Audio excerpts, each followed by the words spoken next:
Hello students, you are again welcome in my channel Atul English studio. आज मैं आप लोगों के लिए translation of future perfect continuous लेकर आया हूँ, अर्थात फ्यूचर परफेक्ट कंटिन्यूअस के ट्रांसलेशन हम लोग कैसे बनाएंगे इसको मैं आज बताऊंगा।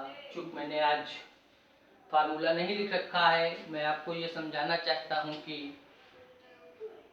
जो इससे पहले टेंस था, जैसे पास्ट परफेक्ट कंटिन्यूअस था, उसमें मैं यहाँ पर हैड का प्रयोग कर रहा था, हैड बीन का प्रयोग कर रहा था। केवल वहाँ पर जहाँ पर मैं, आप मेरी बात को बहुत अच्छे से ध्यान दीजिएगा कि जहाँ पर पास्ट परफेक्ट कंटिन्यूअस में मैं हैड बीन का प्रयोग कर रहा था, केवल वहाँ पर मैं विल हैव बीन और शैल हैव बीन का प्रयोग करूँगा, बाकी सब सेम वैसा ही होगा। ये समझाने के लिए मैंने यहाँ पर जो है प्रयास किया है। अब मैंने लिख रखा है राम 3 दिन से मसाले पीस रहा होगा। मैंने क्या लिख रखा है? राम 3 दिन से मसाले पीस रहा होगा। तो Ram will have been grinding, grinding का मतलब पीसना हो गया, और स्पाइसेस मतलब मसाले फॉर 3 डेज। चूँकि 3 दिन जो है वो अनिश्चित समय होता है, इसलिए मैंने फॉर का प्रयोग किया है, for 3 days. Ram will have been grinding spices for 3 days. अगर आपने मेरा पिछले वीडियो देखे हैं तो आप बहुत आसानी से समझ जाएंगे कि जहाँ पर हैड बीन का प्रयोग किया जा रहा था वहाँ पर मैंने विल हैव बीन का प्रयोग कर दिया है, एंड सेम थिंग बाकी वैसे ही है। दूसरा सेंटेंस मैंने लिखा है मैं 10 जून से विवाह नहीं कर रहा हूँगा। एक बात मैं और कहना चाहता हूँ कि सपोजिंग जो सेंटेंस होते हैं, जो सपोजिंग ग्रामर होती है इंग्लिश में, उसको मैंने इस सेंटेंस से समझाने का प्रयास किया है। सपोजिंग ग्रामर का मतलब होता है कि जहाँ पर हिंदी कुछ और लिखी होगी बट उसकी इंग्लिश जो है वो कुछ और बनती है।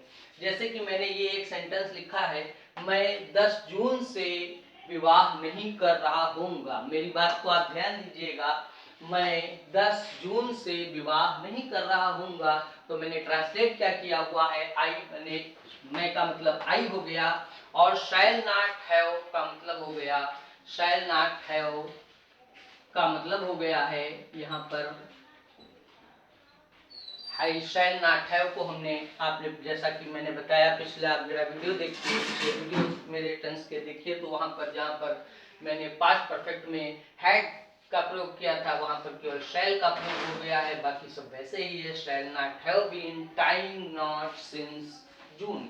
मैं जून से, मैं पिछले जून से मतलब अपनी, मैंने लिखने का ये प्रयास किया है कि मैं जून से विवाह नहीं कर रहा हूँगा। विवाह करने का मतलब मैरिंग होता है, बट मैंने यहाँ पर सपोजिंग ग्रामर का प्रयोग किया है। आप इस सेंटेंस को देखिए, टाइंग नॉट, टाइप नॉट का मतलब होता है टाई बांधना, लेकिन यहाँ पर हम टाई नॉट का मतलब विवाह करने से ले रहे हैं। इस प्रकार से मैंने आपको समझाने का प्रयास किया है कि सपोजिंग ग्रामर होता है, अर्थात जहाँ पर हिंदी कुछ और होती है बट उसकी इंग्लिश कुछ और बनती है।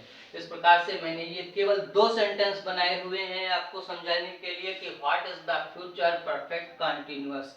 और मैंने रूल इसलिए वंस अगेन मैं कहता हूँ, रूल्स मैंने इसलिए नहीं लिख रखा है क्योंकि इसका जो रूल है वो पिछले फ्यूचर परफेक्ट कंटिन्यूअस से मिलता है। जैसे कि छोटा सा मैंने फिर से समझाने का प्रयास किया है, अगर प्रेजेंट में होंगे, मैंने ये नीचे देखिए लिख रखा है रेड कलर से, अगर आप प्रेजेंट में हैं तो है का प्रयोग होगा, अर्थात इज एम आर का प्रयोग करेंगे। पास्ट में होंगे तो था हो जाएगा वही, तब वो जो इज एम आर था वो वाज वर हो गया है। आप मेरी बात को ध्यान दीजिएगा, जब है का था हो गया है तो इज एम आर को हमने वाज वर कर दिया है, और जब था का गा हो जाएगा, अर्थात जब फ्यूचर में पहुंचते हैं तो वही विल और शैल का प्रयोग हो जाता है। ऐसा मैंने इसलिए बताया है कि आप आसानी से समझ सके कि ट्रांसलेशन जो है 12 जो पार्ट होते हैं ट्रांसलेशन के, उनका आपस में बहुत ही क्लोजिंग रिलेशन होता है। मैंने 12 आज मैंने अपना जो टेंस हैं, जो मैंने ट्रांसलेशन के टेंस हैं वो मैंने समाप्त कर दिए हैं। और वंस अगेन मैं आपसे कहता हूं कि आप मेरे सभी video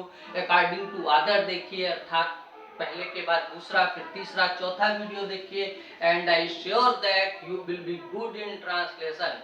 and now I will see you in my next video. Thank you.